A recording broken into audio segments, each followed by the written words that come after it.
नमस्कार, 3 बज चुके हैं। आप देख रहे हैं इंडिया न्यूज। आपके साथ मैं हूं चित्रा त्रिपाठी। वक्त हो चला है सुपरफास्ट 100 का और आपके साथ मैं हूं राकेश पांडे। चलिए खबरों की शुरुआत करते हैं। बात सबसे पहले गांधी परिवार के मोदी पर ट्रिपल अटैक की। आज गांधी परिवार ने पहली बार साफ साफ मोदी का नाम लेकर जमकर कोसा। गुजरात के अमरेली में राहुल गांधी, पंजाब के बरनाला में सोनिया गांधी, अमेठी में प्रियंका ने मोदी पर सियासी हमले किए। इससे पहले दमन दीव से मोदी ने कहा कि मां बेटे ने मिलकर देश को बर्बाद किया। अमेठी से सबसे हैरान करने वाली तस्वीरें आई। प्रियंका ने आम आदमी पार्टी के कार्यकर्ताओं के बीच वो चली गई। आप के कार्यकर्ताओं से हाथ मिलाए। जैसे ही प्रियंका मुस्कुराती हुई आप के कार्यकर्ताओं से मिली, आप समर्थक सोनिया राहुल जिंदाबाद के नारे लगाने लगे। अमेठी में आप समर्थकों पर जादू चलाने के साथ ही प्रियंका ने कुमार विश्वास और स्मृति ईरानी पर जमकर वार किया। प्रियंका ने दोनों को बाहरी बताते हुए कहा कि इन्हें अमेठी की समझ नहीं। यहाँ आके तमाम आपके अलग अलग उम्मीदवार आते हैं। कोई कहता है बिजली नहीं है, कोई कहता है सड़क नहीं है, उनको कम समझ है इसके। प्रियंका गांधी ने अमेठी से बीजेपी की उम्मीदवार स्मृति ईरानी पर निशाना साधते हुए कहा कि क्या वो चुनाव लड़ने के बाद अपने इलाके चांदनी चौक गई थी। आलोचना करना बहुत आसान है। मैं जानना चाहती हूँ कि जो चांदनी चौक से अपना चुनाव लड़ी, कभी चांदनी चौक वापस गई? प्रियंका गांधी ने इशारों में आम आदमी पार्टी के उम्मीदवार कुमार विश्वास को भी आड़े हाथों लिया। प्रियंका ने कहा कि वो यहाँ जनता के लिए नहीं बल्कि राहुल को हराने के लिए आए हैं। आज यहाँ आए हैं दूसरी पार्टियों से आपके लिए, आपको आपके सामने प्रचार करने के लिए किस लिए आए हैं? अमेठी की जनता के लिए प्रेम है उनके दिल में कि इसलिए आए हैं कि ये राहुल गांधी का क्षेत्र है, उन्हें हराना है। अमेठी से राहुल गांधी को चुनौती दे रही बीजेपी उम्मीदवार स्मृति ईरानी ने ट्वीट कर राहुल प्रियंका पर पलटवार किया है। ईरानी ने लिखा कि 2.5 साल में बतौर राज्यसभा सांसद उन्होंने जितना काम किया वो राहुल के 10 साल के कार्यकाल से कहीं ज्यादा है। दमन दीव में बीजेपी के पीएम उम्मीदवार नरेंद्र मोदी ने हुंकार भरी। मोदी ने एक बार फिर से अपनी शैली में कांग्रेस पर निशाना साधा। मोदी ने कहा कि इन मां बेटे ने मिलकर देश को बर्बाद कर दिया है। कांग्रेस उपाध्यक्ष राहुल गांधी ने मोदी के गढ़ में मोदी पर जोरदार हमले किए। राहुल गांधी ने कहा कि गुजरात में 6000 किसान आत्महत्या कर चुके हैं, जबकि भाषणों में कहा जाता है एक भी किसान खुदकुशी नहीं करता। राहुल गांधी ने एक बार फिर से अडानी और मोदी को निशाने पर लिया। राहुल ने कहा कि अडानी को जो फायदा इन्होंने पहुंचाया उन्हीं का पैसा अब इनकी मार्केटिंग में लग रहा है। राहुल गांधी ने फिर कहा कि टॉफी के हिसाब से गुजरात की जमीन उद्योगपतियों को बेच दी गई। राहुल ने कहा कि हम उद्योगों के खिलाफ नहीं है, लेकिन सिर्फ उद्योगपति को फायदा पहुंचाना कहां का विकास है। राहुल गांधी ने मोदी पर निशाना साधते हुए कहा कि वो सिर्फ मैं करना जानते हैं। उन्होंने कहा कि मोदी ने जिनसे जमीनें छीनी हैं उनको मनरेगा में उन्होंने नौकरी दी। मोदी पर हमला बोलते हुए कांग्रेस उपाध्यक्ष ने कहा कि चौकीदार की सच्चाई सबको मालूम है, झूठ बोले बिना इन्हें नींद नहीं आती। वहीं एक बार फिर से राहुल गांधी ने सरदार पटेल का मुद्दा उठाया। राहुल ने कहा कि मोदी ने पूरा जीवन संघ को दिया, लेकिन सरदार पटेल ने संघ को जहरीला कहा था। पंजाब के बरनाला में कांग्रेस अध्यक्ष सोनिया गांधी ने मोदी के गुजरात मॉडल पर हमला किया। सोनिया ने कहा कि आज भी गुजरात में कई ऐसे गांव हैं जहां लोग पानी को तरस रहे हैं। गुजरात मॉडल में गुजरात के आज भी बड़ी संख्या में ऐसे गांव जहां लोग पीने के पानी के लिए तरस रहे हैं। वहीं बरनाला में सोनिया ने सिख वोटरों को रिझाते हुए कहा कि मोदी के गुजरात मॉडल के तहत सिख किसानों को गुजरात से निकाल दिया गया। सोनिया ने एक बार फिर दोहराया कि गुजरात में किसानों की जमीन कौड़ियों के भाव बेची जा रही है। प्रधानमंत्री मनमोहन सिंह ने अपने सौतेले भाई दलजीत सिंह के बीजेपी में शामिल होने पर दुख जाहिर किया है। उन्होंने कहा कि मैं दलजीत के इस कदम से दुखी हूं। दलजीत पर मेरा नियंत्रण नहीं है। पीएम मनमोहन सिंह के सौतेले भाई दलजीत सिंह के बीजेपी में शामिल होने पर बवाल खड़ा हो गया है। एक हिंदी अखबार ने खबर छापी कि पीएम के भतीजे मनदीप ने कहा कि दलजीत सिंह और बीजेपी के बीच करोड़ों की डील हुई है, जिस पर मनदीप सिंह ने इंडिया न्यूज पर सफाई देते हुए डील की बात नकार दी। मैंने पैसे की कोई बात नहीं की है। क्या डील हुई है क्या नहीं डील हुई है ये दलजीत सिंह जी ही जान सकते हैं। मैं पैसे की ना 3 करोड़ ना 4 करोड़ कोई पैसे की कोई बात नहीं की मैंने। कितने करोड़ में डील हुई है? दरअसल अखबार ने खबर छापी कि प्रधानमंत्री मनमोहन सिंह के भतीजे मनजीत सिंह ने दलजीत और बीजेपी के बीच डील की बात कही है। अखबार ने लिखा था कि भतीजे मनदीप कोहली का आरोप है कि बीजेपी ने दलजीत को पार्टी में शामिल होने के लिए 3 करोड़ रुपए दिए। अखबार के मुताबिक मनदीप कोहली ने कहा कि परिवार के दूसरे लोगों को भी इसी तरह का ऑफर दिया गया था। साथ ही बीजेपी की ओर से करोड़ों रुपयों के साथ पार्टी में पद का लालच भी दिया गया, लेकिन मनदीप ने इंडिया न्यूज पर इस खबर का खंडन किया। इससे पहले कल प्रधानमंत्री डॉक्टर मनमोहन सिंह के सौतेले भाई दलजीत सिंह ने बीजेपी का दामन थामा। अमृतसर में नरेंद्र मोदी की रैली के दौरान वो बीजेपी में शामिल हुए। मोदी ने बीजेपी में उनका स्वागत किया। दलजीत सिंह ने कहा कि प्रधानमंत्री मनमोहन सिंह कई काम पार्टी और गठबंधन की वजह से नहीं कर पाए। मोदी बचे हुए सारे काम पूरे करेंगे। वो जो करना चाहते थे वो उनकी पार्टी की वजह से या उनके अलायंस की वजह से नहीं हो पाया। और आई होप मतलब मोदी साहब आएंगे तो जो उनके बचे काम है वो करेंगे। कांग्रेस ने भी दलजीत के बीजेपी में शामिल होने और डील की बात पर सवाल खड़े कर दिए हैं। उनके अपने सगे भतीजे ये बात कह रहे हैं कि कोई डील हुई है, तो आप समझ सकते हैं डील कैसी हुई होगी। उधर बीजेपी ने दलजीत सिंह से डील की खबर को सीरियस से खारिज किया। अब ये कहना कि पैसे की डील हुई है, मैं समझता हूं कि जैसे वो बोलते हैं कि खसियानी बिल्ली खंबा नोचे, कारवां गुजर गया गुबार देखते रहे। अब उनके भाई भाजपा में आ गए हैं और उनको भाजपा से पैसे की क्या जरूरत थी और भाजपा को पैसे देने की क्या आवश्यकता थी। भारत के most wanted don Dawood Ibrahim पर बीजेपी के पीएम उम्मीदवार नरेंद्र मोदी पहली बार बोले। दाऊद को भारत लाने के सवाल पर मोदी ने कहा कि क्या उसे लाने से पहले अखबार में खबर देनी होगी। सारे काम अखबार के माध्यम से होते हैं क्या? ये चीजें अखबार में करने की है क्या? बिन लादेन के साथ अमेरिका ने प्रेस नोट दे करके काम किया क्या? अमेरिका ने प्रेस कॉन्फ्रेंस की थी क्या कि अब हम गए हैं, हम 6 तारीख को जाएंगे, लादेन को लाएंगे, ऐसा किया था क्या कर रहे हैं लोग? मिनिमम मैच्योरिटी नहीं है। नरेंद्र मोदी ने गुजराती चैनल संदेश न्यूज को दिए इंटरव्यू में कहा कि लादेन को पकड़ने के लिए अमेरिका ने कोई प्रेस नोट जारी नहीं किया था। असल में इसी साल जनवरी के महीने में गृह मंत्री सुशील कुमार शिंदे ने दाऊद को भारत लाने के अमेरिका की मदद मांगने की बात कबूली थी। तत्कालीन गृह सचिव आरके सिंह ने ऐसी किसी भी बातचीत होने से इनकार किया था। अब आरके सिंह बीजेपी में शामिल हो चुके हैं। बीजेपी के पीएम कैंडिडेट नरेंद्र मोदी ने खुलासा किया है कि वाराणसी में उन्होंने नामांकन के दिन रैली इसलिए नहीं की क्योंकि आखिरी वक्त में चुनाव आयोग ने रैली की इजाजत रद्द कर दी थी। इलेक्शन कमीशन ने वहां पर मुझे भाषण करने के लिए पहले परमिशन दी थी। कल रैली में लास्ट मोमेंट मेरी परमिशन कैंसिल कर दी। उसके बाद भी हमने नियमों का पालन किया। हम माइक लगे हुए थे, हमने उपयोग नहीं किया। मैंने हाथ जोड़ करके धन्यवाद किया। मोदी ने केरल में 2 भारतीय मछुआरों की हत्या के आरोपी इटालियन मरीन्स के बहाने कांग्रेस अध्यक्ष सोनिया गांधी को कटघरे में खड़ा किया। मोदी ने सोनिया और केंद्र सरकार पर सवाल खड़ा करते हुए इटालियन मरीन्स को वीआईपी ट्रीटमेंट देने का आरोप लगाया। इटली के सैनिक जिन्होंने हिंदुस्तान के 2 मछुआरों को मार दिया है, धारा 302 का उन पर गुना दर्ज हुआ है। भारत के सुप्रीम कोर्ट के कहने पर उनको हिंदुस्तान लाया गया है।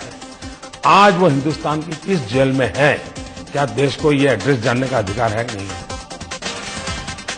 मोदी ने विरोधी दलों की ओर से सांप्रदायिक राजनीति करने का आरोप लगाए जाने पर कहा कि ये उनकी सोच है। मेरी सोच सबको साथ लेकर चलने, सबका विकास करने की है। जिनकी जैसी सोच, उनकी सोच, उनके सॉफ्टवेयर जो भगवान ने बनाया होगा या खुद ने बनाया होगा, उस सॉफ्टवेयर से जो मटेरियल निकलता है वो वैसा निकलेगा। मेरे सॉफ्टवेयर में वो मटेरियल है जो सबका साथ, सबका विकास सोचता है। केंद्रीय इस्पात मंत्री बेनी प्रसाद वर्मा की मुश्किलें अब बढ़ गई हैं। बीजेपी के पीएम उम्मीदवार नरेंद्र मोदी के खिलाफ दिए विवादित बयान के मामले में बेनी पर यूपी के गोंडा में केस दर्ज हो गया है। इससे पहले बेनी प्रसाद वर्मा ने मोदी की तुलना जानवर से करते हुए कहा था कि उनके पास जानवर को सही रास्ते पर लाने के लिए हंटर है। लखनऊ में बीजेपी अध्यक्ष और लोकसभा उम्मीदवार राजनाथ सिंह ने कांग्रेस के वरिष्ठ नेता और यूपी उत्तराखंड के पूर्व मुख्यमंत्री एनडी तिवारी से मुलाकात की। तिवारी पिछले काफी समय से सक्रिय राजनीति से दूर हैं। दोनों की मुलाकात के बाद मीडिया ने तिवारी से पूछा कि क्या वो राजनाथ का समर्थन करेंगे। इस पर एनडी तिवारी ने कहा कि उनके पास राजनाथ खुद आए हैं, इसलिए वो उनका समर्थन जरूर करेंगे। लखनऊ में योग गुरु बाबा रामदेव के खिलाफ एफआईआर दर्ज की गई। रामदेव ने राहुल गांधी पर शुक्रवार को आपत्तिजनक बयान दिया था। विवादित बयान पर गिरिराज की अंतरिम जमानत के लिए बोकारो कोर्ट में आज सुनवाई होनी है। गिरिराज के वकीलों ने कोर्ट में जमानत के लिए अर्जी भी दाखिल की है। इससे पहले सरेंडर करने की बात कहकर गिरिराज बोकारो कोर्ट में पेश नहीं हुए। दरअसल नरेंद्र मोदी के विरोधियों को पाकिस्तान भेजने वाले बयान पर गिरिराज सिंह के खिलाफ बोकारो कोर्ट ने गिरफ्तारी वारंट जारी किया था। बोकारो और देवघर में गिरिराज ने विवादित बयान दिया था और उनके खिलाफ यहां केस दर्ज किए गए थे। बीजेपी के प्रवक्ता एमजे अकबर ने मोदी की तारीफ करते हुए कहा कि गुजरात में विकास हुआ है। अकबर ने कहा कि मोदी जब से गुजरात के मुख्यमंत्री बने तब से वहां निवेश बढ़ा है और किसानों को फायदा हुआ है। पश्चिम बंगाल के पूर्व मुख्यमंत्री बुद्धदेव भट्टाचार्य ने कहा कि मोदी लहर कॉरपोरेट का पब्लिसिटी स्टंट है। बुद्धदेव ने यह भी कहा कि बंगाल में भी मोदी की लहर नहीं है और ये बस कुछ कॉरपोरेट जगत के लोग हैं जो मीडिया को मैनेज करने की कोशिश कर रहे हैं। इस बार विकिलीक्स बम बीजेपी नेता सुब्रमण्यम स्वामी पर फूटा है। विकिलीक्स ने 1977 का एक टेलीग्राम जारी किया है जिसके मुताबिक स्वामी ने भारतीय चुनाव से जुड़ी गोपनीय जानकारी अमेरिका को मुहैया कराई थी। दरअसल विकिलीक्स के दावे के मुताबिक सुब्रमण्यम स्वामी ने एक अमेरिकी अधिकारी को बताया था कि गिरती सेहत की वजह से इंदिरा गांधी मार्च में चुनावों का ऐलान करेंगी। उस साल इंदिरा गांधी रायबरेली से चुनाव हार गई थी और कांग्रेस सत्ता से बाहर हो गई थी। महाराष्ट्र के सीएम पृथ्वीराज चौहान ने मोदी को पीएम बनते किसी हाल में नहीं देखने की बात कही है। चौहान ने कहा कि मोदी को पीएम बनने से रोकने के लिए कांग्रेस थर्ड फ्रंट की सरकार बनाने के लिए सपोर्ट कर देगी। मुसलमानों को लुभाने के लिए कांग्रेस ने नया दांव खेला है। टाइम्स ऑफ इंडिया अखबार के मुताबिक कांग्रेस ने पूरक घोषणा पत्र जारी किया है जिसमें ओबीसी कोटे से 4.5% आरक्षण पिछड़े मुसलमानों को देने का वादा किया गया है। देश में 9 में से 6 चरण के चुनाव खत्म होने के बाद कांग्रेस ने पूरा घोषणा पत्र बनाया है। टाइम्स ऑफ इंडिया के मुताबिक घोषणा पत्र में कहा गया है कि कांग्रेस सत्ता में आई तो पिछड़े मुसलमानों को ओबीसी कोटे से रिजर्वेशन देने का रास्ता निकाला जाएगा।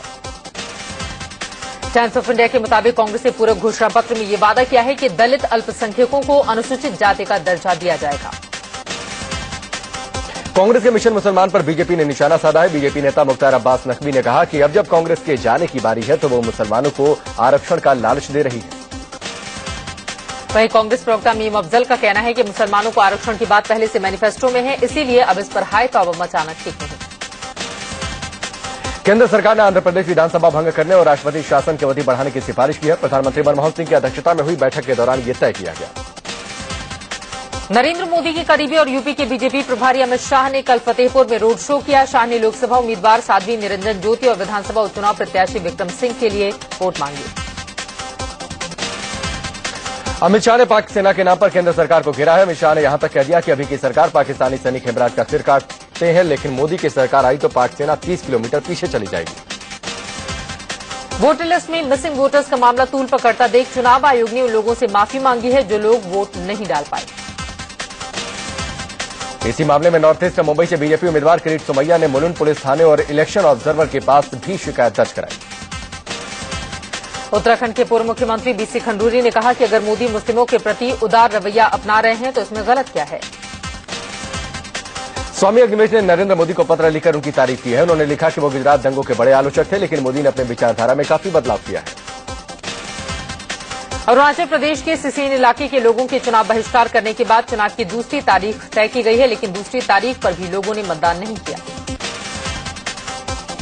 प्रवर्तन निदेशालय यानी ईडी ने 2G घोटाले में पूर्व संचार मंत्री ए राजा समेत 19 लोगों के खिलाफ दिल्ली के पाटियाला हाउस कोर्ट में चार्जशीट दाखिल की। ईडी की चार्जशीट में जिन प्रमुख लोगों के नाम हैं उनमें पूर्व केंद्रीय मंत्री ए राजा के अलावा जेएमके प्रमुख करुणानिधि की बेटी कनिमोझी, उनकी पत्नी दयालु अम्मालू और स्वान टेलीकॉम के प्रमोटर शाहिद बलवा के नाम हैं।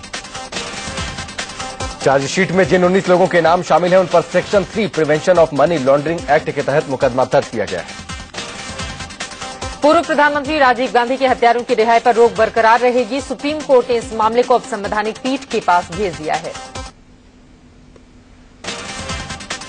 संविधान पीठ यह भी फैसला करेगी कि जिस कैदी की सजा मृत्युदंड से बदलकर उम्र कैद की गई है, क्या उस सजा में सरकार की ओर से छूट दी जा सकती है। पाकिस्तान ने एलओसी पर एक बार फिर से सीज फायर तोड़ा है। जम्मू कश्मीर के पुंछ जिले में एलओसी से सटी भारतीय सीमा में पाकिस्तानी सैनिकों ने फायरिंग की। जम्मू कश्मीर के शोपियां में आतंकियों और सुरक्षा बलों के बीच मुठभेड़ हुई। मुठभेड़ में सेना का एक मेजर शहीद हो गए, साथ ही 3 आतंकवादियों को भी सेना ने मार गिराया। झारखंड के दुमका में नक्सली हमले में शहीद जवानों और मतदान कर्मियों को श्रद्धांजलि दी गई। पुलिस लाइन मैदान में सीएम हेमंत सोरेन, झारखंड मुक्ति मोर्चा के प्रमुख शिबू सोरेन और डीजीपी राजीव कुमार समेत कई अधिकारियों ने श्रद्धांजलि दी। और चलिए अब आगे की खबरों की ओर रुख करते हैं। झारखंड के बोकारो रेलवे स्टेशन के IOW गोदाम में भीषण आग लग गई। आग इतनी भयानक थी कि गोदाम में रखे सभी सामान जलकर खाक हो गए। तेज हवा की झोंके ने आग को और भड़काने का काम किया। आग की खबर मिलते ही दमकल की गाड़ियां मौके पर पहुंची। कानपुर के रनिया इंडस्ट्रियल एरिया में आग लगने से हड़कंप मच गया। तस्वीरें देखकर आप अंदाजा लगा सकते हैं कि आग कितनी भयानक थी। बताया जा रहा है कि ऑयल के 2 टैंकों में धमाके के बाद आग लग गई। मॉडल से रेप के मामले में गिरफ्तार एक्टर इंदर कुमार को कोर्ट में पेश किया गया, जहां से उन्हें 30 अप्रैल तक न्यायिक हिरासत में भेज दिया गया। मोरल के साथ रेप के आरोपी इंदर कई फिल्मों में अभिनय कर चुके हैं। तुमको न भूल पाएंगे, खिलाड़ियों के खिलाड़ी समेत कई फिल्मों में उन्होंने बेहतरीन अभिनय किया है। दिल्ली के बदरपुर में दिल दहला देने वाली वारदात सामने आई है। एक नाबालिग लड़के की चाकू से गोद कर हत्या कर दी। 11वीं में पढ़ने वाला ललित शुक्रवार की शाम बाजार के लिए बाहर निकला था। इतने में बाइक सवार 4 लड़के वहां पहुंचे और उसे उठाकर मोलबंद इलाके में लेकर गए। यूपी के संभल में मकान विवाद को लेकर 2 गुटों की फायरिंग में 5 लोग जख्मी हो गए। कोतवाली इलाके के मोहल्ला मियां सराय में मकान बनाने का काम चल रहा था। मामले ने तूल पकड़ा और एक पक्ष के लोग बंदूक लेकर आए और दूसरे पक्ष के लोगों पर फायरिंग शुरू कर दी। हरियाणा के पंचकूला में बीजेपी पार्षद रविकांत स्वामी पर एक महिला ने छेड़छाड़, बदसलूकी और धमकाने का आरोप लगाया है। पीड़ित महिला ने थाने में पार्षद के खिलाफ लिखित शिकायत दर्ज कराई। दिल्ली के अमन विहार इलाके में बीएसपी के निगम पार्षद ने अपने पड़ोसी को गोली मार दी। घटना के पीछे मामूली विवाद बताया जा रहा है। दिल्ली में 7 साल के एक बच्चे की लाश मिलने से सनसनी फैल गई। मधुरम नाम का ये बच्चा उस्मानपुर इलाके से गुरुवार को ही गायब हो गया था। ग्रेटर नोएडा में पुलिस ने एक इंजीनियर की हत्या की गुत्थी सुलझाते हुए 2 आरोपियों को गिरफ्तार किया है। दिल्ली के सराय रोहिल्ला के किशनगंज मार्केट में बेखौफ बदमाशों ने 4 शोरूम को अपना निशाना बनाया। नोएडा के सेक्टर 20 में बदमाशों ने एक शख्स से हथियारों के बल पर 2,70,000 रुपए लूट लिए। मुरादाबाद में एक बार फिर से तेंदुए से लोग दहशत में हैं। किसान अपने खेतों में जाने से डर रहे हैं। दिल्ली नोएडा वालों के लिए खुशखबरी है। दिल्ली के बारापुला फ्लाईओवर को डीएनडी फ्लाईओवर तक बढ़ाने की तैयारी चल रही है। आज आईपीएल 7 में 2 मुकाबले खेले जाएंगे। पहला मैच राजस्थान रॉयल्स बनाम रॉयल चैलेंजर्स बेंगलुरु होगा, तो वहीं दूसरा मुकाबला किंग्स 11 पंजाब और कोलकाता नाइट राइडर्स के बीच खेला जाएगा। इससे पहले कल आईपीएल 7 में खेले गए पहले मैच में हैदराबाद ने दिल्ली पर 4 रन से जीत दर्ज की। उधर चेन्नई सुपर किंग्स ने आईपीएल में जीत का अभियान जारी रखा है। अपने चौथे मुकाबले में चेन्नई ने मुंबई को 7 विकेट से हरा दिया। इस साल अर्जुन अवार्ड के लिए क्रिकेटर आर अश्विन के नाम की सिफारिश की गई है। सोमदेव देववर्मन को अपने जोड़ीदार के साथ बार्सिलोना ओपन टेनिस टूर्नामेंट के डबल्स क्वार्टर फाइनल में हार का सामना करना पड़ा है। पूर्व विदेश मंत्री और बीजेपी नेता यशवंत सिन्हा ने पाकिस्तान के प्रधानमंत्री नवाज शरीफ को चिट्ठी लिखी है। सिन्हा ने पाक सरकार से जियो टीवी के पत्रकार हामिद मीर को सुरक्षा देने की मांग की। इराक की राजधानी बगदाद में शिया समुदाय की एक चुनावी रैली में हुए सिलसिलेवार बम धमाकों में 31 लोगों की मौत हो गई। पाकिस्तान में कराची के दिल्ली कॉलोनी स्थित एक मस्जिद के बाहर हुए बम धमाके में 4 लोगों की मौत हो गई। यूक्रेन के क्रेमाटोर्स्क हवाई क्षेत्र में हुए कई धमाकों से हड़कंप मच गया। धमाकों के बाद आग और धुएं का गुबार दूर से ही दिखाई दे रहा था। बताया जा रहा है कि क्रेमाटोर्स्क हवाई क्षेत्र में एक हेलीकॉप्टर के फ्यूल टैंक पर किसी बंदूकधारी ने निशाना लगाकर फायरिंग कर दी थी। सीरिया में विद्रोहियों के गढ़ माने जाने वाले अलेप्पो शहर में सेना की हवाई बमबारी में 71 लोगों की मौत हो गई। अफगानिस्तान की राजधानी काबुल के एक अस्पताल में सिक्योरिटी गार्ड के फायरिंग करने से सनसनी फैल गई। बोलीविया में सेना पर भेदभाव का आरोप लगाकर लोगों ने जमकर आगजनी और पथराव किया। राजधानी लापाज और सांता क्रूज शहर में सड़क पर जाम लगाकर लोगों ने प्रदर्शन किया। दक्षिण कोरिया में हुए जहाज हादसे में मरने वालों की संख्या बढ़कर 181 हो गई है। पेरू में शिप सेलिंग सेलिब्रेशन में सबसे लंबे शिप का प्रदर्शन किया गया। इस शिप में सैकड़ों लोगों की मदद से इसे सजाया गया था। अभिनेता अनिल कपूर ने अमेरिका के फ्लोरिडा में स्थित टाम्पा कन्वेंशन सेंटर में आईफा प्रदर्शनी का उद्घाटन किया।